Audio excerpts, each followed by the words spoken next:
বেশি হয়, ইনফরমেশন বেশি আদান প্রদান হয়। তো আপনাদেরকে বলবো, আমি একটু সংক্ষেপে বলে নিই এসআইআর এর কেন কি, এগুলো এখন আলোচনার আর কোনো দরকারই নেই। এসআইআর কি করে ফর্ম ফিল আপ করতে হবে, আমি অ্যাপ্লিকেশন করেছি সি এর জন্যে, এখানে আমি একদম পিন পয়েন্টে চলে আসছি। এটা তো একটা জেনারেল মিটিং নয়, এটা আমাদের শরণার্থীদের মিটিং। আমরা সবাই সিএতে অ্যাপ্লিকেশন কেউ করেছি, কেউ সার্টিফিকেট পেয়েছি, কেউ অ্যাপ্লিকেশন করেছে, হিয়ারিং হয়ে গেছে, ফরওয়ার্ডের হয়ে গেছে, ওয়েট করছি, কেউ আবার অ্যাপ্লিকেশন করে ফেলেছি, হিয়ারিং হয়নি, আবার অনেকেই ভাবছি অ্যাপ্লিকেশন করব। তো এই ক্ষেত্রে এসআইআর এর সঙ্গে আমরা কিভাবে যাব, এটা আমার কাছে শয়ে শয়ে প্রশ্ন আসে যে তাহলে এসআইআর কে আমরা কেমন করে মিট করব। কারণ আবার দেওয়া আছে যে 3 নম্বর ফর্ম অ্যানেক্সার 3 যেটা দেওয়া হয়েছে, ওখানে বলা আছে, নিচে লেখা আছে যে মিথ্যে কথা বললে আমার বিরুদ্ধে আইনানুগ ব্যবস্থা নেওয়া হবে। তাই তো আছে তো, নাকি আছে তো ওখানে? আমি দেখি ওটা একটা আকাশের ওটা দিয়ে দাও, নিচে আছে।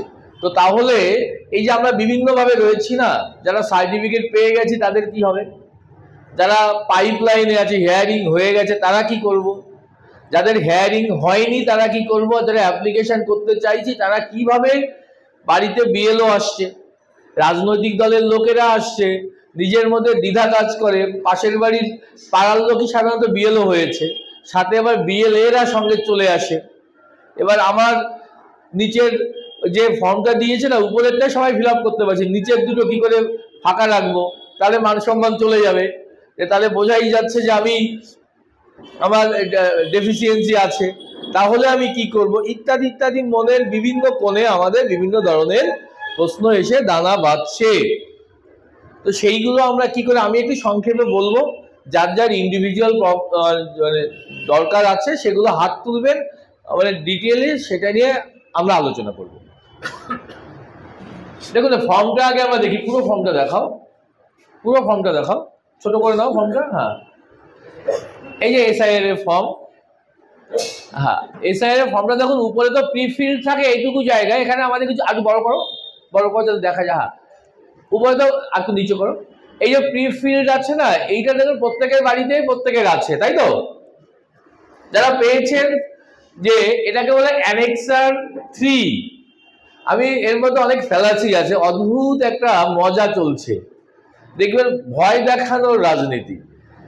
এখন এই সময় সারা ভারতবর্ষে 12টা রাজ্যে এসআইআর চলছে, 11টি রাজ্যে কোনো ভয় নেই, কিচ্ছু নেই, সহযোগিতামূলক পরিস্থিতি চলছে। শুধু আমাদের রাজ্যে বিভিন্ন কারণে রাজনৈতিক উদ্দেশ্য নিয়ে ভয় দেখানোর রাজনীতি চলছে। নির্বাচন কমিশন যেন সেন্ট্রাল গভর্নমেন্ট বলে দিচ্ছে ভয় দেখাও, নির্বাচন কমিশন আমাদের ভয় দেখাচ্ছে, এরকম একটা বাতাবরণ তৈরি করার চেষ্টা চলছে। আমরাও সাকাম করে যাচ্ছি সেই আলোচনার জন্য, কারণ আমাদেরও নিজস্ব কাগজপত্র এখনো ঠিকঠাক করে নাগরিকত্ব জিনিসটা দেখানো নিয়ে আমাদেরও দ্বিধা আছে, আমাদেরও সমস্যা আছে, এটা স্বীকার করে নিতে হবে। সেই জন্য আমরা আরো বেশি করে ভয় পেয়ে যাচ্ছি, ওটাকে কাজে লাগানো হচ্ছে। তাহলে আমাদের কাছে যদি ইনফরমেশন থাকে, আমাদের কাছে যদি নলেজ থাকে কি হলে কি করব, তাহলে কিন্তু ভয় 90% কেটে যাবে। তাহলে আমাদের কি আছে দেখুন, এই গণনা ফর্ম, আসলে এটাকে পরিভাষায় বলছি অ্যানেক্সার 3, রোমান নরবে 3 আছে, 1 2 3, আমি পরে দেখিয়ে দেবো, ওটা এখানে ছাপা হয়নি। এই যে অংশটা প্রিফিল্ড থাকে, অর্থাৎ 25 সালে যাদের ভোটার লিস্টে, আজকের দিনে ভোটার লিস্টে যাদের নাম আছে তারাই এই ফর্মটা পাবে, বাকিরা কিন্তু পাবে না। তাহলে আরো অনেক জায়গায় কথা আসছে ফর্ম ছাপা হয়ে আসেনি বা মিসপ্লেসড হয়ে গেছে, পাচ্ছে না, তার জন্য ভয় পাচ্ছে। ভয় কিছু নেই, অনলাইন ব্যবস্থা আছে, অনলাইনে গেলে সেটা আবার পাওয়া যায়। মানে এমন একটা ভাব যে আমারটা মিসপ্লেস হারিয়ে গেছে বলে বা বিএলও দিতে পারছে না বলে আমি ধরে নিচ্ছি আমি বেনাগরিক হয়ে গেলাম, মানে আমরা এক্সট্রিম পর্যায়ে চলে যাচ্ছি। তা তো একদমই নয়। আমরা একটা অনলাইনেও একটা এসআইআর ফর্ম ফিল আপ করা দেখাবো আজকে, এখানে লাইভ দেখিয়ে দেবো যে অনলাইনে ফিল আপ করাটা অনেক বেশি কমফোর্টেবল। কেন কমফোর্টেবল সেটা বুঝিয়ে বলবো পরে। তাহলে আগে এই ফর্মটা বুঝে নিই। এইটা হচ্ছে প্রিফিল্ড জায়গা, তার নিচে একটু উঁচু করো, এবার প্রিফিল্ড জায়গা তো হয়ে গেল। এখানে একটা ছবি লাগিয়ে দেবেন, এই যে এখানটাকার পুরোনো ছবি আছে, যদি আপনার মনে হয় এই ছবিটা অনেক আগেকার, এখন আমার চেহারার সঙ্গে মিল নেই, আমার সঙ্গে মিল নেই, অনেকটা চেঞ্জ হয়ে গেছে, তাহলে এখানে আরেকটা ছবি লাগিয়ে দেবেন। যদি এমন হয় যে এই যে ছবিটা আছে এই ছবিটা আপনার 3 বছর আগে 5 বছর আগে তোলা, আপনার চেহারার তেমন কিছু পরিবর্তন হয়নি, তাহলে যা আছে তাই দেবেন। ব্যাকগ্রাউন্ড কি দেবে না দেবে, ফেসবুকে বিভিন্ন জায়গায় আলোচনা, এরকম কোনো বিষয় নেই, মানে আপনাকে বুঝতে পারলেই হলো যে একই ব্যক্তি, এই ব্যক্তি। ঠিক আছে, এটুকু বোঝা গেছে তো? তাহলে এখানে একটা ছবি লাগিয়ে দেবেন। এই নিশ্চয়ই ছবি এখন তো ব্ল্যাক অ্যান্ড হোয়াইট পাওয়া যায় না, মানে অর্ডার দিয়ে নিতে হয় আর কি। কালার ছবি একটা লাগিয়ে দেবেন। তারপরে যে জায়গাটা আছে জন্ম তারিখ, আপনার জন্ম তারিখ কি আছে নিচের জায়গাটা এটা লিখবেন, জন্ম তারিখ, মোবাইল নাম্বার। অবশ্যই চেষ্টা করবেন কোন মোবাইল নাম্বারটা দেবেন আপনার আধার কার্ডের সঙ্গে এবং ভোটার কার্ডের সঙ্গে যদি থাকে। আধার কার্ডের সঙ্গে অলমোস্ট আমাদের প্রত্যেকেরই, আধার কার্ডের সঙ্গে আমাদের প্রত্যেকেরই মোবাইল নাম্বার লিঙ্ক করা আছে, তাই তো? সবারই প্রায় আছে। ভোটার কার্ডের সঙ্গে অনেকের নেই, সেটা করে নেওয়া যাবে, ওটা নিয়ে চাপের কিছু নেই, আজকে করে দেখিয়ে দেবো। তাহলে কোন মোবাইল নাম্বার দেব? মোবাইল নাম্বার তো হ্যাঁ অনেকগুলো আছে না, কোনটা আমরা দেব? আমরা দেব আধার কার্ডের সঙ্গে। দেখবেন আমরা যারা একটু সচেতন আমরা জানি মোবাইল নাম্বার এখন একটা মানে পার্মানেন্ট মোবাইল নাম্বার লাগে, আধার কার্ডের জন্য, ব্যাংকের জন্য, ইত্যাদি কারণের জন্য আমরা কিন্তু একটা পার্মানেন্ট প্রত্যেকেই মোবাইল নাম্বার রেখে দিয়েছি, সেই নাম্বারটাই এখানে দেবেন। তাহলে এটা নিয়ে তো কোনো কোশ্চেন নেই আমাদের। তারপর হচ্ছে পিতা মাতা বা অভিভাবকের নাম, পিতার নাম বা অভিভাবকের নাম, আধার নাম্বার, ইয়েস। তারপরে আধার নম্বর আছে, আধার নম্বর ম্যান্ডেটরি নয়, কিন্তু আমি বলবো প্রথম থেকেই নেগেটিভ অ্যাপ্রোচে ভুগবেন না। ভারতবর্ষের একটু আগে আমাদের বক্তা বললেন আমরা গর্বিত ভারতবর্ষের নাগরিক, আমরা হিন্দু, এটা আমাদের অধিকার, সার্টিফিকেট আজকে পাই কালকে পাই নাই পাই। মানসিক জোরের দিক থেকে আমরা ভারতবর্ষের নাগরিক, ঐতিহাসিকভাবে রাজনৈতিকভাবে 46-47 সালের ইতিহাস যারা পড়েছেন, দেশভাগ কিভাবে হয়েছিল, কি কথা দিয়েছিল তৎকালীন রাজনৈতিক নেতৃবৃন্দ, সেটা আমরা সবাই জানি। তারা ভুলে যেতে পারে, আমি তো ভুলতে পারি না, তখন এটা আমার দরকার। তার জন্য আগে মনে করুন আমি ভারতবর্ষের গর্বিত নাগরিক, সিটিজেনশিপ থাক বা না থাক, এইটা যদি মনের মধ্যে না আনেন দ্বিধাদ্বন্দ্ব আপনার এই জীবনে কাটবে না। দেখবেন অদ্ভুত একটা সাইকোলজি তৈরি হয়েছে, বাংলাদেশের হিন্দুরা এখানে এসে প্রথমেই আমি ভাই কোনো রাজনীতি করি না এই গল্পটা শুরু করে এসেই। দেখবেন কারণ সে ভয় পায় মনের গভীরে যে কোনো রাজনীতির সঙ্গে জড়িয়ে গেলে আমার শত্রুতা তৈরি হবে। তার জন্য সযতনে তারা আমি কোনো রাজনীতির সঙ্গে জড়িত নই, পছন্দ করি না, রাজনীতি ইটসেলফ মনে হচ্ছে একটা নোংরা ব্যাপার, এরকম ভেবে দূরে রাখার চেষ্টা করি, আসলে আমার দুর্বলতার কারণে। তো এই যে আমি আধার নাম্বার দিতে গিয়ে কথাটা কেন বললাম, আধার নাম্বার না দিয়ে আমার কোন লাভ হবে? বাঘ আমাকে আক্রমণ করেছে, সামনে বাঘ দাঁড়িয়ে আছে, আমি না পেছন ফিরলেই ও আমাকে পেছন থেকে আক্রমণ করবে। আমি বরঞ্চ সাহসিকতার সহিত যদি মুখোমুখি চোখে চোখ রাখি তাহলে কিন্তু বাঘ কিন্তু পিছু হটবে। এটা সাইকোলজিক্যাল ব্যাপার। ওই জন্য আধার ম্যান্ডেটরি নয়, অপশনাল, বাট আমরা সবাই আধার নাম্বার দেবো। দেবো না কেন জাস্টিফাই করুন, দিতে তো হবেই, এটা তো আমার আধার নাম্বার। কোথা থেকে কোন ইন্টারনেটের কায়দা কলম করে আধার ট্র্যাক করে ব্লক করে দেবে, মানে এক্সট্রিম পর্যায়ে ভেবে আমরা নিজেদেরকে গুটিয়ে নিচ্ছি। একদম না, কারণ আমি আগেই বলেছি আমি গর্বিত ভারতীয় নাগরিক এবং হিন্দু। কি বোঝা গেছে? তো এটুকু বোঝাতে পেরেছি আমি?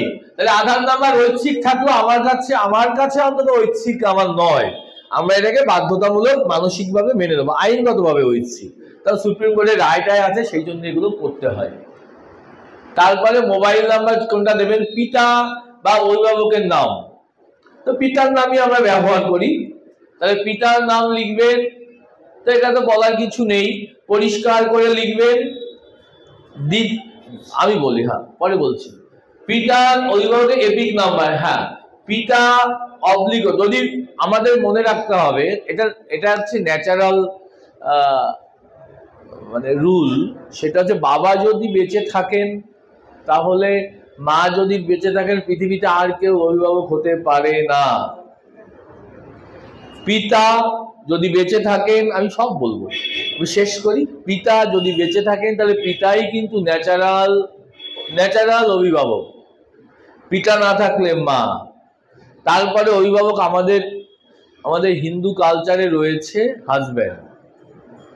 যদি পিতা মার অনুপস্থিতি থাকে বা আমার ভোটার কার্ডে অভিভাবকের নাম হিসাবে বাবার নাম অথবা মায়ের নাম অথবা হাজবেন্ডের নাম থাকে, সেটাই লিখে দেবেন। এটা নিয়ে দ্বিধাদ্বন্দ্বের কোনো জায়গা নেই। চেষ্টা করবেন আপনার ভোটার লিস্টের সঙ্গে কানেকশন, তো এটা দেখাতে হবে, ভবিষ্যতে পরে বলবো কেন এটা ভেবে লিখতে হবে একটু, কারণ নিচে এসে গিয়ে আমাকে না লিঙ্ক করাতে হবে যদি থাকে। কিন্তু এখানে যারা আছে 90% মানুষের আমার মনে হয় যে 2002-এর লাস্ট যে এসআইআর হয়েছিল সেই এসআইআর এর নাম নেই নিজের অথবা অভিভাবকের। ওই জন্য আমি না ওই গভীরে ঢুকতে চাইছি না। আমি যদি নর্মাল একটা মিটিং এ বক্তব্য রাখতাম ওইটা জোর দিতাম, কিন্তু এখানে যারা স্পেশাল গ্রুপ অফ পিপল আছে, যারা কিনা আমরা বাংলাদেশের শরণার্থী এখানে এসে বিভিন্ন সময় কাগজপত্র বানিয়েছি, তার কারণে 2002-এ অনেকের নাম নেই। যদি কারো থেকে থাকে তার বাবার অথবা নিজে সেটা অ্যাক্সিডেন্টাল, আর অন্যদের ক্ষেত্রে সেটা ন্যাচারাল। তো সেই জন্য অ্যাক্সিডেন্টাল নিয়ে পরে আলোচনা করবো, ন্যাচারাল নিয়ে এখানে আলোচনা করি। তাহলে এখানে পিতা অভিভাবকের নাম দেবেন, এপিক নাম্বার যদি থাকে সেটা দেবেন। সেটা কিন্তু এখনকার, এটা কিন্তু 2002-এর নয়, 2002-এর নিচে আসবো। অ্যাজ অফ নাও মানে আজকের দিনে দাঁড়িয়ে যেটা পাবেন সেটা দেবেন। মায়ের নাম দেবেন, মায়ের এপিক নাম্বার যদি থাকে তাহলে দেবেন। স্বামী বা স্ত্রীর নাম দেবেন, মানে স্পাউজের নাম যদি থাকে তাহলে দিতে হবে, না থাকলে দেওয়ার দরকার নেই, তাদের এপিক নাম্বার। এইটুকু তো বোঝা গেছে, এইখানটায় পূরণ করতে হবে। এইগুলো যাগুলো বললাম এই দিকে লিখবেন। আমি বলবো আপনারা ব্লক লেটারে লিখবেন, ছোট হাতে লিখবেন না, ব্লক লেটারে যেগুলো লেখার সেগুলো লিখবেন। নিজের কাজ করতে গেলে দেখবেন যত বড় ডাক্তারই হোক নিজের ছেলের অপারেশন করে না, এটা আমাদের সাবজেক্টিভিটি এসে যায়। সেই জন্য এইখানে লিখবেন, এই যে এই জায়গা, এইখানে না, এই দাগ দেওয়া আছে না, দাগের এই পাশে লিখতে হবে, এই যে এইগুলোতে, এই দাগের ধরুন এই যে জন্ম তারিখ এখানে না, এইখানে। হ্যাঁ ঠিক আছে, বোঝা যাচ্ছে তো? বেশ, ভেরি গুড। তাহলে এগুলো যদি সন্দেহ হয়, একটু নার্ভাস হয়ে যান, তাহলে এটা জেরক্স করে নেবেন, জেরক্স করে ওটা আগে লিখে দেন। এটা জেরক্স করে বাংলা ইংরাজি দুটোতেই লিখতে পারবেন, বাংলাতেও লিখতে পারবেন, কিন্তু আমরা যারা অভ্যস্ত মোটামুটি ইংলিশেই বেশি সরগর্ব, আমি দেখেছি বেশিরভাগ মানুষ, তো সেটা যার যেমন ইচ্ছে তেমন লিখবেন। আর যারা বাংলাদেশ থেকে বেশি দিন আগে আসেননি, বা বাংলাদেশে চাকরি টাকরি করে রিটায়ার করে এসছেন, ওনারা বাংলা লিখতে বেশি সরগর্ব, এটা আমার অভিজ্ঞতা বলে। যাই হোক, আপনার যেটা সরগর্ব লাগে আপনি সেটাতেই লিখবেন। এদিকে লিখবেন। যদি প্রথমে আপনার মনে হয় যে আমি একটু অতি সাবধানী হব, তাহলে একটা জেরক্স করে নেবেন। সুন্দর করে জেরক্স করলে, অনেকে একটা বলছে উপরে যাও একটু, যে কিউআর কোডটা আছে না উপরে, এই কিউআর কোডটা জেরক্সে আসে না, মানে জেরক্সে যদি আমি কিউআর কোড স্ক্যান করি আসে না, এটা কিন্তু ভুল কথা। ঠিকঠাক মানে যদি জেরক্সটা হয় তাহলে একই অ্যাজ গুড অ্যাজ অরিজিনালের মতোই হবে, ওখানে কিউআর কোড আসবে। ঠিক আছে, এই অনেকের ভুল ধারণা আছে, এ মা একটা নষ্ট করে ফেললাম কি হবে, এত কিছু ভাবার কিচ্ছু নেই। আর একটা যেটা আছে, দুটো করে দিয়ে গেছে তো, অর্থাৎ একটা যদি কোনো কারণে জল করে ভিজেও যায়, আর একটা যেটা আছে ভালো জেরক্স সেন্টারে গিয়ে সুন্দর করে জেরক্স করে দেখবেন কিউআর কোড ওখানে হচ্ছে। এই পর্যন্ত কি মানে আমি কমিউনিকেট করতে পারছি আপনাদের সঙ্গে, বুঝেছেন? ব্যাস, তাহলে আমাদের এখানে নিয়ে আমাদের কারো কোনো প্রবলেম নেই। সর্বশেষ এসআইআর এর নির্বাচক তালিকায় থাকা নির্বাচকের বিবরণ, এই বাঁ দিকেটুকু হচ্ছে আমাদের নিজেদের, অর্থাৎ অ্যাপ্লিক্যান্ট যার ডিটেলসের উপরে দেওয়া আছে। ধরুন উপরে অতনু বিশ্বাস বলে একটি ছেলের ডিটেলস দেওয়া, যাও উপরে যাও, যাও উপরে যাও, এই যে অতনু বিশ্বাস, হ্যাঁ, এই যে অতনু বিশ্বাসের দাও, নিচে আসো, তার যদি আরো নিচে আসো, তার যদি 2002 ভোটার লিস্টে মানে ওই লাস্ট এসআইআর এর নাম থাকে 2002 এর ভোটার লিস্টে, তার ডিটেলস এখানে লিখতে হবে। ওই অতনুর যেহেতু ফর্ম, তাহলে অতনুরটা এখানে লিখতে হবে। ঠিক আছে, যদি না থাকে তাহলে লিখতে হবে না, তাই তো? যদি না থাকে তাহলে লিখতে হবে না। 2002 অতনু বিশ্বাসের জায়গায় আপনি নিজের নামটা ভেবে নেন যে আপনার 2002 নাম আছে কিনা ভোটার লিস্টে। যদি না থাকে তাহলে এটা ফাঁকা থাকবে। পরিষ্কার বোঝা গেছে? যদি থাকে তখন কিভাবে করবো? তবে থাকার লোক কজন আছে দেখি এই জায়গাটায় 2002 ভোটার লিস্টের নাম কাদের কাদের আছে? 1 2 3 4 5 6 7 8 9 10 11 12 জনের আছে। তা আমরা যে আন্দাজ করেছি 13 জনের আছে। আমরা যে আন্দাজ করেছি খুব কম লোকেরই আছে। কিন্তু আপনি এখন যদি বাইরে আমি একটা জেনারেল মিটিং করি, সেখানে কিন্তু 90% লোকেরই, বয়স্ক লোকেরই আছে। আর তাও যদি না থাকে তাহলে এই ডান দিকটা কি? আত্মীয়ের বিবরণ। এই আত্মীয় নিয়ে না প্রচুর কোশ্চেন আসছে। এইটা যদি থাকে আমার, তাহলে আর এইদিকে আর তাকাবো না। এই যে আমার 12 জন হাত তুললেন না, আপনাদের কিন্তু এই দিকে আর তাকাতে হবে না। আইদার বাদিক অর ডান দিক, এটুকু বোঝা গেছে তো? তাহলে বাদিকে যদি যাদের থাকে তারা বাকিটা আর হেল্পের প্রয়োজন নেই। বেসিক্যালি এটা হেল্পলাইন। বাদিকে যদি আমি ফেল করি, পূরণ করতে না পারি, তাহলে আমাকে ডান দিকে পূরণ করতে হবে। এটুকু পরিষ্কার হয়ে গেছে তো? এবার আমাদের যদি একটু বলে হাত তোলেন আপনারা যে বাদিকে নেই অথচ আত্মীয়র আছে 2002 ভোটার লিস্টে নাম। হাত তোলার আগে কোশ্চেন করা উচিত যে আত্মীয়টা কে বাবা, সেটা বলো, তাই তো? এই আত্মীয় নিয়ে ব্যাখ্যা আছে। কালকে আমি একজন ইআরওর সঙ্গে কথা বলেছি যে লেটেস্ট সার্কুলার কি আছে।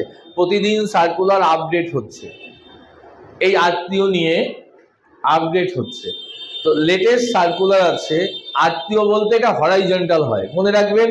এই লিঙ্ক করতে গেলে এটা কিন্তু এইভাবে আসবে না, এইভাবে আসবে, হরাইজন্টালি আসবে। তাহলে আমি, আমার উপরে কে আছে? আমার বাবা মা, তাহলে এটা উপরে উঠে গেল। বাবা মা যদি না থাকে তার উপরে কে আছে? Grand parent. মজা আছে এখানে। গ্র্যান্ড প্যারেন্ট এতটা ইংরেজি কেন বললাম হঠাৎ করে? দাদু দিদা তো বললাম না। প্রথম গ্র্যান্ড প্যারেন্ট হচ্ছে আমাদের কালচার অনুযায়ী, আমাদের প্রমাণ অনুযায়ী যেগুলো অ্যাভেলেবেল আছে, ঠাকুরমা ঠাকুরদাদা, মানে বাবার তরফ। ঠিক আছে, এই পর্যন্ত ভীষণ কমফোর্টেবল।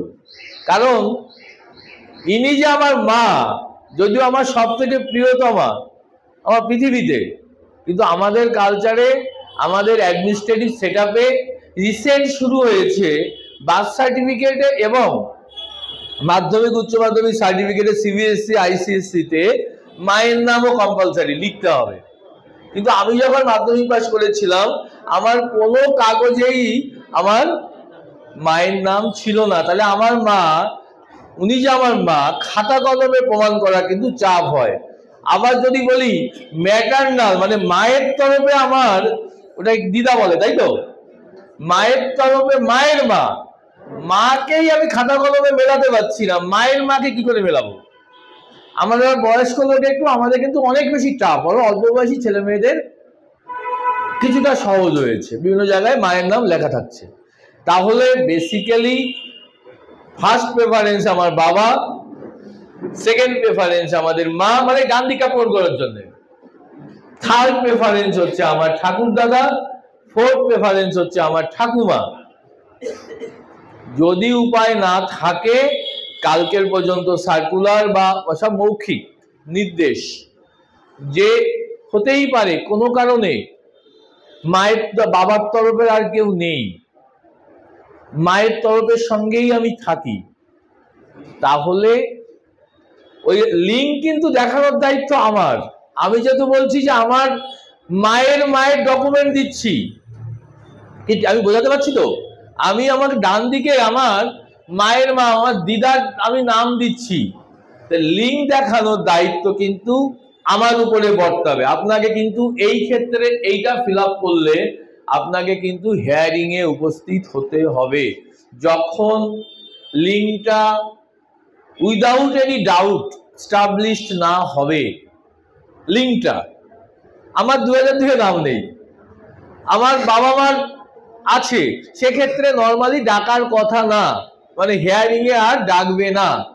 কিন্তু যখনই আমি এমন লিঙ্ক দেখাবো যে লিঙ্ক এস্টাবলিশ করার জন্য আমাকে উপস্থিত হতে হবে, তখন কিন্তু ওই কাগজের সমস্ত কিছু নিয়ে আমার মা, এই দেখুন আমার বার্থ সার্টিফিকেটে আমার মায়ের নাম আছে, এই দেখুন আমার মায়ের প্যান কার্ডে আমার মায়ের বাবার নাম আছে, এই দেখুন আমার মায়ের বাবার মানে আমার ঠাকুর কি বলছে ওটা ম্যাটারনাল গ্র্যান্ডফাদার, তারও নেই, ধরুন তার ওয়াইফের আছে, অর্থাৎ আমার ম্যাটারনাল গ্র্যান্ড মাদারের আছে, তাহলে উনি যে আমার মায়ের বাবার ওয়াইফ মানে আমার মায়ের মা, সেটাকে ওই লিঙ্ক করে করে করে করে কাগজ দিয়ে দিয়ে দিয়ে দিয়ে আপনাকে কিন্তু প্রমাণ করতে হবে। পরিষ্কার আমি বোঝাতে পেরেছি? তাহলে ওই পর্যন্ত আসবে, বাট প্রমাণের দায়িত্ব আপনাকে ফিজিক্যালি গিয়ে করে আসতে হবে। আচ্ছা, আর কিছু কোশ্চেন এখানে আছে। এক্ষুনি এই আত্মীয় নিয়ে খুব ঝামেলা হচ্ছে, তাই না? তাহলে আত্মীয়টা কে কে আমি বোঝা বলো তাড়াতাড়ি। হ্যাঁ, না একটাই বলো। আমার বাবার নাম নেই, মানে আমারও নাম নেই, দুয়ের লিস্ট। হ্যাঁ, এবার দেখা গেলো আমার ঠাকুরদার ঠাকুমারও নাম নেই, হ্যাঁ, মারও নাম নেই। এবার দেখা গেলো বাবার নাম ছিল, মানে বাবার নাম ছিল 2002 আগের লিস্টে নাম ছিল। এবার ওটা হচ্ছে আমার জ্যাঠার নাম আছে, ধরুন 2002 জ্যাঠার লিস্টে নাম আছে, কিন্তু বাড়ির কারোর নাম নেই, এটা তখন এটা কী হবে? বুঝেছি। এত জটিল করে ভাববে না, তুমি জ্যাঠা জেঠি যা খুশি দাও, তোমাকে প্রমাণ করার দায়িত্ব হিয়ারিং এ গিয়ে এইচডিও অফিসের লোকজন থাকবে, তখন লজিক্যালি কাগজপত্র দিয়ে ফ্যামিলি ট্রি বানিয়ে কাগজের সাথে ফ্যামিলি ট্রিকে অ্যাডজাস্ট করে দেখাতে হবে। পরিষ্কার বোঝা গেছে? ওটা নিজের দায়িত্বে।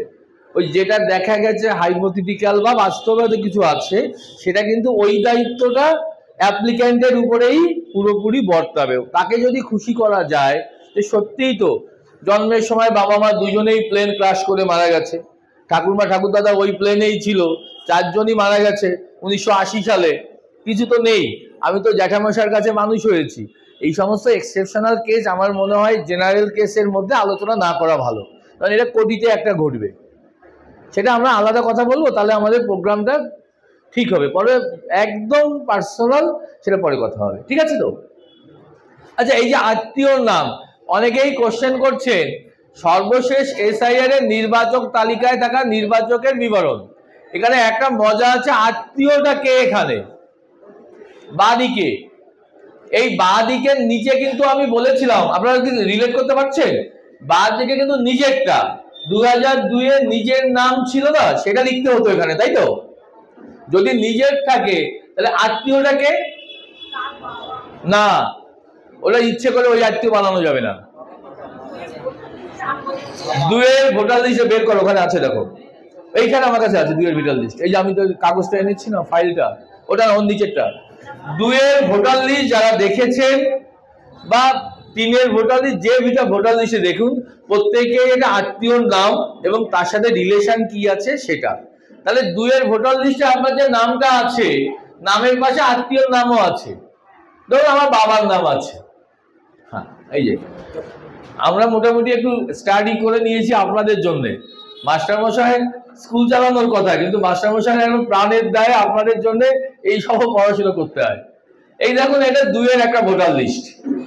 এখানে কি আছে? প্রথমে ক্রমিক সংখ্যা থাকে, তারপরে কি থাকে, নাম থাকে, তারপরে সম্পর্ক থাকে, আর সম্পর্কিত ব্যক্তির নাম থাকে। তাহলে এইখানে যা আছে 2 এর ভোটার লিস্টে, ধরুন এটা তো আমার নিজে, 2002 আমার নাম ছিল বলে তো এটা আমি ফিল আপ করতে পারবো বাদিকে। তাহলে আত্মীয় নাম কি হবে? এইখানে আত্মীয় নাম 2002 এ আছে। আত্মীয় তো মাও আত্মীয়, বাবাও আত্মীয়, ঠাকুর মা আত্মীয়, ঠাকুর দাদাও আত্মীয়, আরো তো কত আত্মীয় আছে, ওইসব বললে হবে না। 2 এর যে যার নাম আছে, যার সাথে সম্পর্কিত, সেটাই লিখতে হবে। কি ডেলটন স্যার বোঝা গেছে? বেশ, না হাত তুলছিলে তো সেই জন্য বলছি। আচ্ছা, তাহলে ওই আত্মীয় নাম বোঝা গেছে, তাহলে আত্মীয়। আচ্ছা, এবার ধরো এটা আমার নেই, আমার তো 2 এর নাম নেই, মাত্র 12 জনের নাম আছে আমাদের। এটাই কিন্তু অরিজিনাল স্যাম্পল নয়, আমাদের স্যাম্পল এটা। আচ্ছা, এই দিকে আমার আত্মীয়, থ্যাংক ইউ, এই দিকে যে আমাদের আত্মীয় বিবরণ আমি নেই, আমি কোয়ালিফাই করলাম না 2002-এ। তারপরে আমার আত্মীয় বলে যাকে আমি লিঙ্ক দেখাবো, যাকে আমি ফোনটা যদি আপনারা আপাতত একটু অফ রাখেন তাহলে সুবিধা হবে। হ্যাঁ, না আত্মীয় তো বলে দিলাম, তাহলে আমি বাজে মাস্টার মশাই, আমি বলে দিলাম যে এইভাবে আসবে না, বড় ভাই আপনি এইভাবে আছেন, উপর দিক থেকে নিচে আসবে, বলেছি কথা। আচ্ছা বেশ, তাহলে এই যে আত্মীয় নাম, এখানে কার নাম হবে? ধরুন কথা আমার বাবার, সহজটা বোঝাই, আমার বাবার নাম 2002-এ আছে, তাহলে আমার বাবার নাম হবে, বাবার এপিক নাম্বার হবে। এই আত্মীয় কার আত্মীয়? বাবার আত্মীয়, মানে এখানে বাবার কথা বলছি, এখানে তো আমার কথা বলছি না, আমি তো বাবার সাথে লিঙ্ক করাচ্ছি। 2002-এ আমার বাবার ভোটার লিস্ট আমি খুলবো, ভোটার লিস্ট ছাড়া কিন্তু করা যাবে না। বাবার ভোটার লিস্ট খুলবো, বাবার কার সাথে লিঙ্ক করা আছে ওখানে আত্মীয় হিসাবে, আমার বাবার বাবা না বাবার মা নাকি ইত্যাদি ইত্যাদি যা কিছু হোক, সেখানে তার নাম লিখবো। অর্থাৎ রিজনেবলি আমার ঠাকুর দাদার নাম হওয়ারই কথা বা ঠাকুরমার নাম হওয়ার কথা। আর যদি এখানে মা হয় তাহলে সাধারণত বাবার নাম হওয়ার কথা। তার সম্পর্ক কি? সম্পর্ক লেখা যাবে না, ওইখানে যে সম্পর্ক লেখা আছে 2002-এ, মনে রাখতে হবে এটা তো মেশিন রিড করবে, এটা তো অনলাইনে রিড করবে। ওই 2002-এ ভোটার লিস্টে যা যা লেখা আছে, যে বানান লেখা আছে, ধরো ভুল করে ওখানে আমার বাবার নামটা ভুল আছে, ওই ভুলটাই লিখবেন একদম। 2002-এ ভোটার লিস্টে যা, পরে আপনি কারেকশন করে ফেলেছেন না, পরে আপনি কারেকশন করেছেন 2000-এর পরে 2010 সালে এসে বাবার নামটা কারেকশন করেছেন, কিন্তু তা করলে হবে না। ওরা 2010 সাল চেনে না, ওরা চেনে কিন্তু 2002 সাল। অর্থাৎ 2 সালে যা আছে এক্স্যাক্টলি এখানে তাই লিখবেন। কি আমাদের এসআইয়ের ফর্মটা মোটামুটি বোঝা গেল তো? কিন্তু আমাদের সমস্যা এখানে না, এই সমস্যা আমরা সবাই বুঝি, কিন্তু আমাকে তো শুরু করতে গেলে গোড়া থেকে বলতে মানে এই নিয়ে কোশ্চেন করলে আমার ব্যাকে যেতে হবে। তাই আমাদের এখানে 99% সমস্যা এটা না। আরে মাস্টারমশাই, এ তো আমি তো সবে 15 সালে নাম তুলেছিলাম, আমার মা বাবা তো বাংলাদেশেই মারা গেছে, তবে এই নিচের গল্প আমার দরকার নেই, কি তাই তো? আমার দরকার হচ্ছে এখন আমার এই সিচুয়েশনে কি হবে, এই জন্য এটা স্পেশাল। আমি ওদের একজন ইয়ারের সাথে কথা বললাম, আর আমাদের মিটিংয়ে আপনি পারবেন না বোঝাতে, কারণ আমাদের অনেক প্রবলেম, সেই প্রবলেম আমাদেরই বুঝে মেলাতে হবে। তাহলে এইটা আমাদের হয়ে গেল, এটা আমরা বুঝলাম। এবার আসলো, ধরুন না আমি শেষ করতে দিন, ধরুন এমন একজন ব্যক্তি, তার ধরে নিলাম যে তিনি সিটিজেনশিপ সার্টিফিকেট করেছেন, তিনি সিটিজেনশিপ সার্টিফিকেট পেয়েছেন। প্রচুর প্রশ্ন আসে, প্রচুর প্রশ্ন আসে যে আমি তো সিটিজেনশিপ সার্টিফিকেট পেয়ে গেছি, এখন আমি কি করব? এর নিচে কি আছে তুই দেখাও, উপরে নিচে যাও, নিচে যাও, উপরে উল্লেখিত নির্বাচক আমি এবং আমার পরিবারের সদস্য অন্য কোনো দেশের নাগরিকত্ব অর্জন করিনি। মনে রাখবেন ভারতবর্ষের আইনে ডুয়াল সিটিজেনশিপ অ্যালাউ করে না, তার জন্য আমাকে ঘোষণা করতে হবে যে সাইমুলটেনিয়াসলি আমি অন্য কোনো দেশের নাগরিকত্ব অর্জন করলে আমি ডিসকোয়ালিফাইড হব, এর জন্য সেই জন্য এটা লিখতে হবে। আমি নির্বাচক তালিকার অন্তর্ভুক্তির জন্য আবেদন করেছি, আমার পরিবারের সদস্য অন্য বিধানসভায় নেইটেই, মানে ডাবল এন্ট্রি নেই, সেটা বলতে হবে। উপরের বিবৃতিতে আমি যদি কোনো মিথ্যা কথা বলে থাকি আমার ইত্যাদি ইত্যাদি ফাঁসি পর্যন্ত হবে, ফাঁসি হবে না, জেল জরিমানা হবে, এইটুকু লেখা আছে। তো এর সাথে সি এর ডিরেক্ট কোনো রিলেশন নেই, কিন্তু আমরা রিলেশন তৈরি করব। কি করে তৈরি করব? এই ধরুন আমার এটাও নেই এটাও নেই, আমরা এখন এটা নিয়ে আলোচনা করব, তাই তো সুবিধা হবে। আমার নিচের পার্টটা আমার ব্ল্যাঙ্ক, আমি নিচের পার্ট ফিল আপ করার জন্য কোয়ালিফাই করতে পারছি না, তাহলে আমরা কি করব? 3টে সিচুয়েশন আছে। আমার সিটিজেনশিপ সার্টিফিকেট আছে, আমি কি করব, আমি সেম উপরেরটুকু ফিল আপ করে সই করে আমি সাজেস্ট করব, যদি আপনার আধার কার্ড এবং ভোটার কার্ডের নামের স্পেলিং এক থাকে তাহলে অনলাইনে ফিল আপ করব। এখানে যারা উপস্থিত আছেন তাদের জন্য এটা দুটো সুবিধা হবে। কি সুবিধা হবে? একটা হচ্ছে পাশের বাড়ির লোক জানলো না যে আমার নিচের দুটো ফাঁকা, একটু মনে মনে একটু আমি কমফোর্টেবল ফিল করছি, যদিও পাশের বাড়ির লোক জানে, সবই জানে, বা বিএলও জানলো না, বিএলএ জানলো না। আর একটা খুব উপকার হবে, কি হবে, আমারটা আমি যত কেয়ারফুলি অনলাইনে ফিল আপ করবো, বিএলও অত কেয়ারফুলি নাও করতে পারে, নামের বানান টানান ডেট অফ বার্থ ভুল লিখতে পারে। সেই জন্যে আমারটা যারা পারবো আমরা নিজেরা ফিল আপ করে নেব। তাহলে নির্ভুলভাবে ওই বিএলও হারিয়ে ফেলতে পারে, কাগজ মিসপ্লেস হতে পারে, কত কিছু হতে পারে, কিন্তু আমি যদি অনলাইনে ফিল আপ করে দিই তাহলে সঙ্গে সঙ্গে ওটা কেন্দ্রীয় নির্বাচন কমিশন পর্যন্ত পৌঁছে গেল। বিএলওর কাছে একটা গ্রিন একটা আলো, মানে আমার নামের সঙ্গে যখনই পার্ট নাম্বার দিয়ে সার্চ করবে আমাকে, বা আমার এপিক নাম্বার দিয়ে বা ওইসব দিয়ে সার্চ করবে নাম দিয়ে, তখন একটা গ্রিন লাইট, গ্রিন একটা দাগ এসে যাবে ওখানে। অর্থাৎ বিএলও বুঝতে পারলেন যে উনি অলরেডি অনলাইনে সাবমিট করেছেন। অনলাইনে সাবমিট করলে অফলাইনে করার প্রয়োজন নেই। কিন্তু আমি অনেক বিএলওর সাথে কথা বলেছি, ওরা বলেছে যে আমাদের স্যাটিসফ্যাকশনের জন্য, বিএলওদের স্যাটিসফ্যাকশনের জন্য ওনারা আপনার বাড়ি আসবে, আপনার ফিল আপ করাটাও নিয়ে যাবে, এবং ওখানে আপনাকে যেটা রিসিভ কপি দেবে ওখানে লিখে দেবে অনলাইনে সাবমিট করেছেন। তাহলে আপনার দিক থেকে রিসিভ কপি থাকবে, যদিও অনলাইনে ফিল আপ করলে রিসিভ কপি পাওয়া যাচ্ছে, অনলাইনে পাওয়া যাচ্ছে।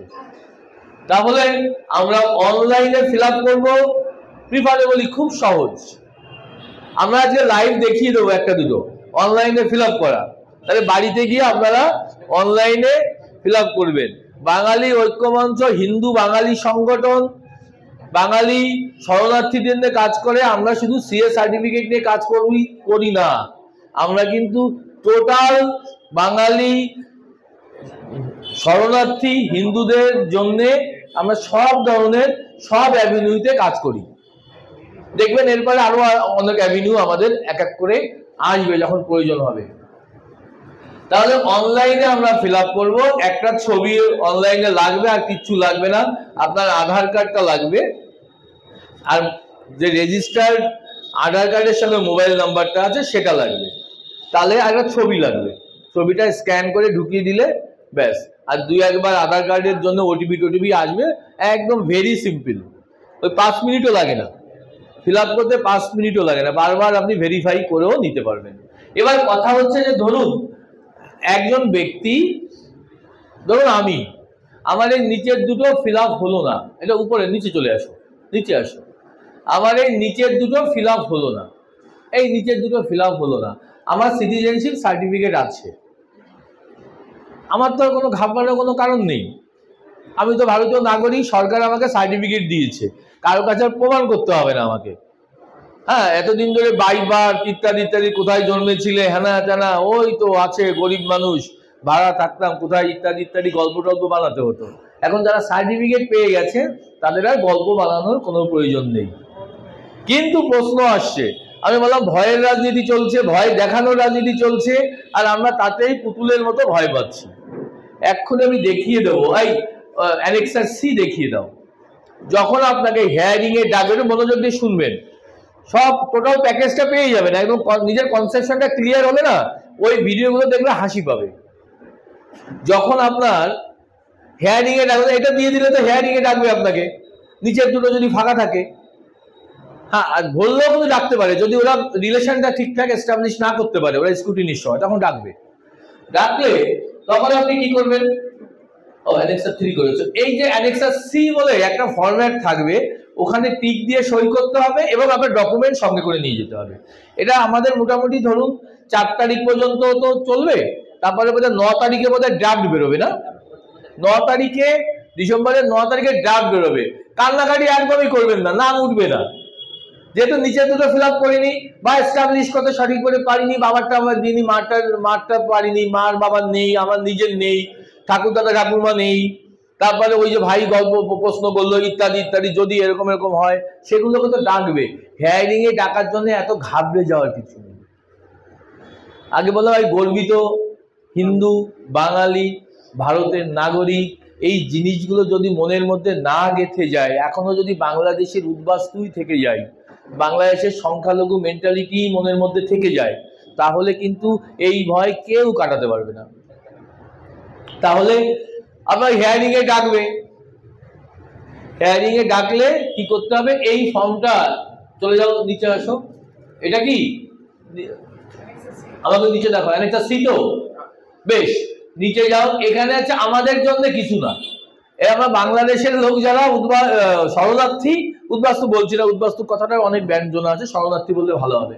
আমরা যারা শরণার্থী এই পর্যন্ত হচ্ছে যারা বাই বার্থ ইন্ডিয়ান, এই দেশে জন্মেছে যারা, তাদের জন্য, ওটা নিয়ে তো আমরা ভাববোই না। এই যে দেখেছেন তো, উপরে যাও, উপরে যাও, উপরে উপরে উপরে বাবা, দেখতে পাচ্ছেন আপনারা? এই যে যেগুলো আছে না টিক দেয়া,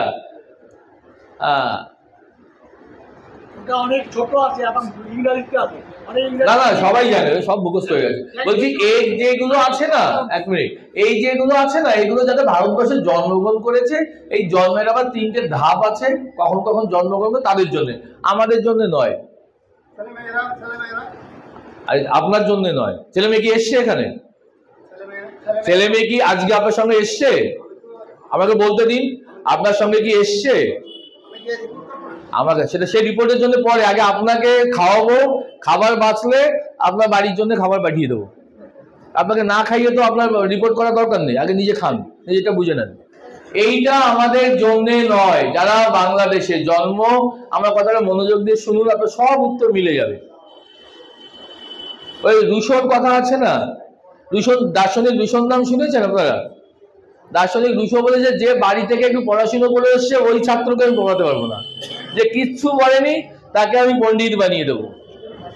তা যদি প্রিকনসেপশন কিছু থাকে, আপাতত সেটা মাথা থেকে ইয়ে করে দেন, বের করে দেন। এই যে যেটা আছে না, এই দেশের জন্ম যাদের, তাদের জন্য 3টে টিক, 1 2 3। তো যাদের জন্ম বাংলাদেশে, তারা এটা নিয়ে মাথা ঘামাবো কেন? ঠিক তো? কারণ আগের দিন আগে তো অভিনয় করতে বাধ্য হতাম, কেন্দ্রীয় সরকার তো নাগরিকত্ব সিএ দিয়েছে, ওই জন্য আমরা মাথা ঘামাবো না এটা নিয়ে। তাহলে এটা নিয়ে আমরা কোনো কথা বলবো না, এই 3টে টিক আমরা দেব না যাদের জন্ম বাংলাদেশে। নেক্সট চলে আসো নিচে।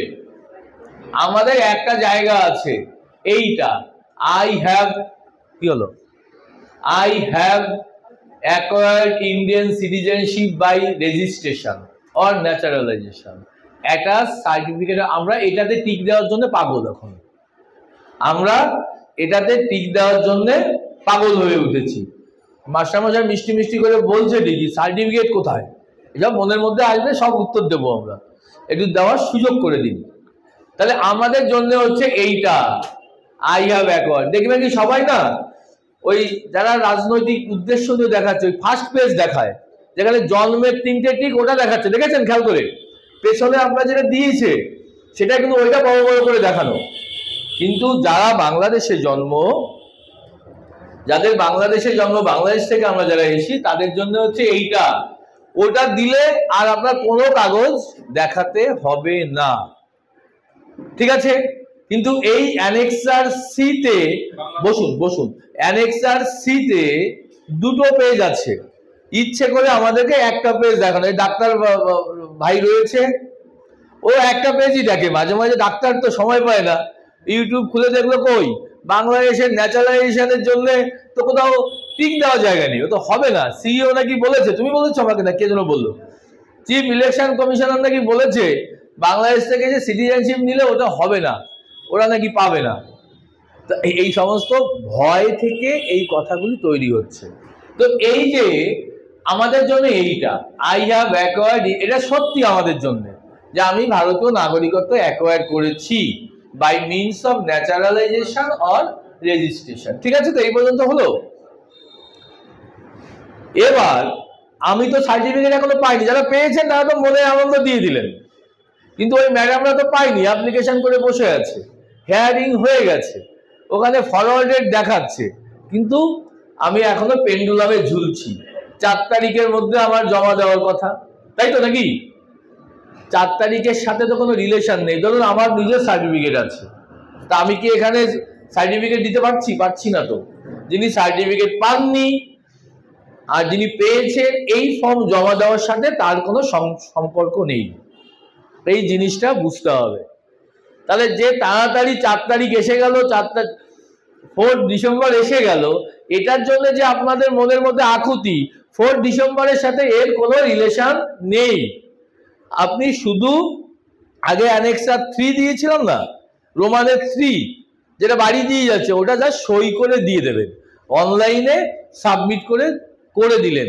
এখন এরপরে ডিসেম্বর মাসের 4 তারিখ পর্যন্ত আপনার সিটিজেনশিপ সার্টিফিকেট পকেটে নিয়ে ঘোরার কোনো দরকার নেই, সেটা কাজেও লাগবে না, অন্তত SIR এর ক্ষেত্রে।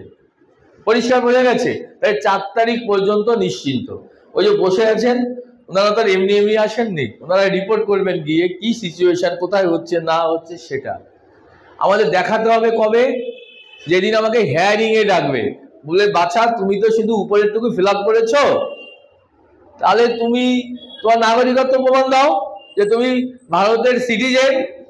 তাহলে দুভাগে নাগরিকত্ব প্রমাণ দেওয়া যায়, একটা হচ্ছে জন্মেছি তার প্রমাণ, আর একটা হচ্ছে নাগরিকত্ব সার্টিফিকেট পেয়েছি তার প্রমাণ। এর তো কোনো অল্টারনেটিভ নেই। তাহলে নাগরিকত্বটা তখন আমার লাগবে। সম্ভবত হেয়ারিংটা ডিসেম্বরের লাস্ট উইকেই হওয়ার কথা, জানুয়ারির ফার্স্ট উইক পর্যন্ত, বা হয়তো হয় তার মধ্যেই হবে, তারপরে তো আমার বের করতে হবে। তাহলে ডিসেম্বরের লাস্ট উইকে অবশ্যই আমার নাগরিকত্ব সার্টিফিকেট লাগবে, যাদের এই ফর্মের নিচের দুটো কিছুই ফিল আপ করতে পারবো না, তাই তো? তাহলে ডিসেম্বরের লাস্ট উইক পর্যন্ত আমার হাতে সময় আছে SIR এর নাম তোলার জন্য। তাহলে 4 তারিখ পর্যন্ত আমি ফাঁকা দিই আর ভরে দিই, আমার নাগরিকত্ব নিয়ে বা এই সমস্ত কোনো কোশ্চেনের কোনো উত্তরই পাওয়া যাবে না, দেওয়ারও প্রয়োজন নেই।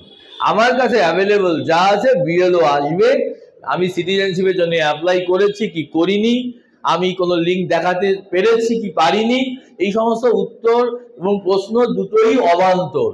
আমার মনের মধ্যে দুর্বলতা কাজ করছে, ভীতি কাজ করছে বলে ভাবছি এই কোশ্চেনগুলো আমাদের কাছে আসবে, কিন্তু এই কোশ্চেনগুলো কিন্তু BLO করার অধিকারও নেই, কোনো রাজনৈতিক দলের করার অধিকার নেই, একদম অ্যাবসলিউটলি আপনার নিজের ব্যাপার।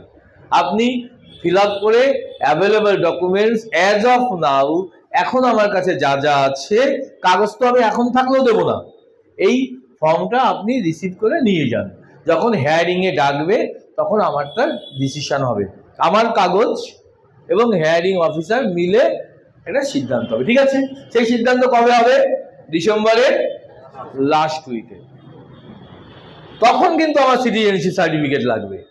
সেই সময় সিটিজেনশিপ সার্টিফিকেট না হলে আমার কিন্তু দুটোই, যাদের ফাঁকা আছে তারা কিন্তু SIR এর নাম উঠবে না। আমি আইনে ব্যাখ্যা দিচ্ছি, আমি অলওয়েজ পজিটিভ, আমি দৃঢ় বিশ্বাস না নিশ্চিত যাদের হেয়ারিং হয়ে গেছে এরা সবাই সার্টিফিকেট পেয়ে যাবে ডিসেম্বরের ফার্স্ট উইকের মধ্যে, আমি একেবারে নিশ্চিত। এবার আমি কি করে নিশ্চিত হলাম? এটা আমার বিশ্বাস, যারা এত সুন্দরভাবে সিটিজেনশিপ অ্যাক্ট করেছে, এত সুন্দরভাবে আইনটা মানবিক আইন করেছে, কয়েকশো মিটিংয়ের মধ্যে দিয়ে বলেছি, আপনারা প্রায় সবাই সেই মিটিংয়ে হাজির ছিলেন, হয়তো সেটার আমি আর নতুন করে বলবো না। প্রক্রিয়া চলছে, হাইকোর্টে একটা কেস হয়েছিল, কেন্দ্রীয় সরকার তার মনোভাব জানিয়ে দিয়েছে, আপনাদেরকে ওখান থেকে তুলে তুলে মিথ্যা কথা বিবৃত করে আমার কাছে রায়ের কপিটাও আছে, যদি আমি সময় পাই, যদি আপনাদের ইন্টারেস্ট থাকে, আমি সংক্ষিপ্ত করে রায়ের নির্যাসটাও দেখে বলে যাব আপনাদেরকে। আপনারা যাদের অলরেডি হিয়ারিং হয়ে গেছে, goat forwarded, application goat forwarded, তারা সবাই সার্টিফিকেট হেয়ারিং এর আগে পেয়ে যাবেন। এর আগে পেলেও হয়তো মনে আনন্দ হবে, আমি পেয়ে গেছি, কিন্তু কাজে SIR এর ক্ষেত্রে সেটা লাগবে না। এটা কেন্দ্রীয় সরকার খুব ভালোই জানেন, কিন্তু আমরাও যে বুঝি না তা নয়, কিন্তু ভেতরে একটা সবসময় অ্যাংজাইটি, পাবো তো এই চাপটা থাকে, পেয়ে গেলে চাপটা একটু মুক্তি হয়, তাই তো নাকি? কিন্তু আমরা কথা দিচ্ছি দেখবেন যতটুকু আমার এই সামান্য ব্যক্তি যতটুকু নিজের প্রচেষ্টায় যেখানে যেখানে কথা বললে অ্যাসিওরেন্স পাওয়া যায় সেগুলো তো আর এখানে প্রকাশ্যে বলতে পারি না আমি। আপনারা অবশ্যই সার্টিফিকেট খুব দ্রুত হয়তো একসঙ্গে সবাই পেয়ে যাবেন। আগে যেমন 10টা 20টা করে করে আসছিল, কেমন ওই 24 সালের মার্চ মাস থেকে প্রথমবার 8টা এলো, তারপর 10টা, তারপর 5টা, কখনো 2টো, কখনো 20, এইভাবে দিয়েছে। এখন যেহেতু পরিস্থিতিটা একটু অন্যরকমের, SIR ঢুকে গেছে, অর্থাৎ যাদের হেয়ারিং হয়ে গেছে তারা 100% সিটিজেনশিপ সার্টিফিকেট এর মধ্যে পেয়েই যাবেন। আর এখন যারা আসবে তাদের কাছে আমি আবার বলছি, হেয়ারিং হোক, সিটিজেনশিপ পেয়ে গিয়ে থাকেন, হেয়ারিং হয়ে গেছে, হেয়ারিং হয়নি, অ্যাপ্লিকেশন করছেন, এর কোনো তথ্যই তাদের দেওয়ার আপনাদের কোনো প্রয়োজন নেই, কোনো দায় নেই, আইন নেই। পরিষ্কার বুঝতে পেরেছেন তো? কোনো অসুবিধা আছে এটা বুঝতে? যে কোশ্চেনে আমি পাগল হয়ে যাই সবসময়। টেনশন করার কোনো কারণ নেই, একটা জায়গায় করুন, সেটা হচ্ছে খুব দ্রুত আপনারা অ্যাপ্লিকেশন করুন। যাদের কাগজ, কারণ আমাদের ধারণা কামিং, দেখুন 24 সালের 13ই মার্চ অ্যাপ্লিকেশন শুরু হয়। আপনাদের সামনে যিনি বক্তব্য রাখছেন ভারতবর্ষের প্রথম ব্যক্তি হচ্ছে আমি, যিনি ওই 13ই মার্চ থেকেই কাজ শুরু করেছি এবং এখনো পর্যন্ত চলছে। এখন অনেকেই করছে, প্রয়োজন বা সরকার আরো বেশি উদ্যোগী হয়েছেন, বিভিন্ন সংস্থা উদ্যোগী হয়েছে, কিন্তু প্রথম দিক থেকে কিন্তু বাড়ি গিয়ে গিয়ে আমাদের যিনি প্রেসিডেন্ট আছে বসে, ওনাকে আমি সঙ্গে পেয়েছিলাম। তো যাই হোক, বেটার লেট দ্যান নেভার। এখন হঠাৎ করে এখন যদি আমি 10,000 অ্যাপ্লিকেশন আজকে করি, 10,000 অ্যাপ্লিকেশনকে অ্যাড্রেস করার জন্য, হেয়ারিং করার জন্য পরিকাঠামো রেডি হতে সময় লাগবে। নিজের দুর্বলতাটা ভাবুন। সরকার বলে দিয়েছে সিটিজেনশিপের জন্য অ্যাপ্লিকেশন করুন, আমি কেন 1.5 বছর চোখ বন্ধ করেছিলাম? নিজেকে কোশ্চেন করুন। একটা জেলায় একটা পোস্ট অফিস, সেখানে একজন SP, IB, সেন্ট্রাল IB খুব বেশি হলে এই জেলায় 40 জনের বেশি নেই, তাও বেশি বলে ফেললাম, অতও নেই, 20-25 জন আছে। অলরেডি তিনটে কি ফাংশন শুরু হয়ে গেছে, থার্ড 2টো চলছে, থার্ড হবে, ফোর্থ অলরেডি স্যাংশনের পথে। এবার এইগুলো তো অ্যাকোমোডেট করতে হবে। একটা বিষয়ে আপনি নিশ্চিত থাকুন, আপনার দিক থেকে যেটা দ্বিধাদ্বন্দ্ব ছিল, প্রথম দিকে অ্যাপ্লিকেশন করেননি জন্য এখন হারিয়ে এসে গেছে, তাড়াতাড়ি এসে গেছে। সরকার আপনার সঙ্গে সমব্যথী। আপনি টুডে অর টুমরো নিশ্চিত থাকুন আপনি সিটিজেনশিপ সার্টিফিকেট পাবেন। একটাই দেখার বিষয়, হিন্দু কিনা, যার জন্ম এই দেশে ভারতবর্ষের মাটিতে, পবিত্র মাটিতে হয়েছে, তিনি তো বাই বার্থ ইন্ডিয়ান, তাকে তো মানলেও সে অ্যাপ্লিকেশন করবে না। করবে কে? বাংলাদেশ থেকে আসা শরণার্থী হিন্দুরা। অতএব আমাদের মূল টার্গেট হচ্ছে হিন্দু কিনা, সেটাই ডিটারমিন করা দরকার। সেটা IB অলরেডি বিভিন্ন জায়গায় যেতে শুরু করেছে। যদি তারা মনে করে যে বাড়ি থেকে দেখে আসবে হিন্দু কিনা, এটা নিয়ে IB যাচ্ছে, তো কি হয়েছে? IB তো আমাদেরই লোক, ভারতবর্ষের, আমাদের দেশেরই তো তারা নিরাপত্তার কাজ করে। এইভাবে ভালোবাসুন না তাকে।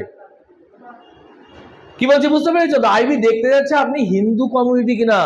আপনি এই যে কদিন আগে ব্লাস্ট হয়ে গেল দিল্লিতে, ওরাও তো হিন্দু ভেগ ধরে তো সার্টিফিকেট বের করার চেষ্টা করতে পারে, তাহলে ওদেরকে তো আমাদের প্রতিহত করতে হবে। সেই জন্য আপনাদের এগিয়ে এসে সহযোগিতা করতে হবে, দেশকে ভালোবেসে। যারা অ্যাপ্লিকেশন করেছেন, হেয়ারিং হয়ে গেছে, সেটা আমি বললাম। যাদের হেয়ারিং খুব তাড়াতাড়ি হবে, দেখবেন অনেকেরই না আপনার কাছে মনে হচ্ছে সিকোয়েন্স অনুযায়ী হেয়ারিং হচ্ছে না, এটা মনে হচ্ছে না, সত্যি তো হচ্ছে না। আমি জুলাই মাসের 21 তারিখে অ্যাপ্লিকেশন করেছি, অগাস্ট মাসের 25 তারিখের অ্যাপ্লিকেশনটা হেয়ারিং এ ডাকলো, আমাকে তো ডাকলো না। তাই তো? এই কোশ্চেনটা আমাদের মধ্যে আছে। যাই করি না কেন, SIR করতে গিয়ে আমাকে CA তে আসতে হবে, কারণ নাগরিকত্ব প্রমাণ আমাকে করতে হবে। তাহলে আমাকে কেন ডাকলো না? আসলে ওখানে আগে তো একটাই টেবিল ছিল, ওরা ডেট ওয়াইজ ডাকতো। এবার টেবিল যখন 3টে ভাগ হয়ে গেছে, একটা টেবিলকে বলা হয়েছে যে আপনি পরে পরে পরে পরে আপনি হ্যাঁ পরে বলবেন। আচ্ছা পরে তাহলে আমরা তো এর মধ্যে কথা বলা ঠিক আছে। বলুন। হ্যাঁ বলুন। হ্যালো মাস্টার রিটার্ন বাবু সুন্দরভাবে আপনাদের